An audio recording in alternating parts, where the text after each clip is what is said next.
An atheist professor wanted to prove to his students that God did not exist. So he asked the question, does evil exist? And they answered, yes, it exists. So he asked, well, did God created everything? They answered, yeah, he created everything. Well, if God created everything, then God created evil. Then he is evil in it of himself. A student raised his hand and said, does cold exist? He said, of course. Have you never been cold? The student answered, cold does not exist. Cold is the absence of heat. You measure temperature by how much heat is in the atmosphere. So he asked another question. Does darkness exist? The professor said, yes, of course. The student replied, again, sir, you're wrong. Darkness does not exist.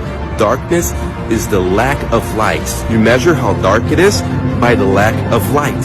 The student asked the final question, sir, does evil exist? The professor said, of course it exists. Having seen the crime all around the world, the student answered, sir, evil does not exist, at least not unto itself. Evil is simply the absence of God. Evil is what happens when men don't have God's love in their hearts. Evil is like cold when there is no heat, and darkness when there is no light. The professor sat down. The student's name?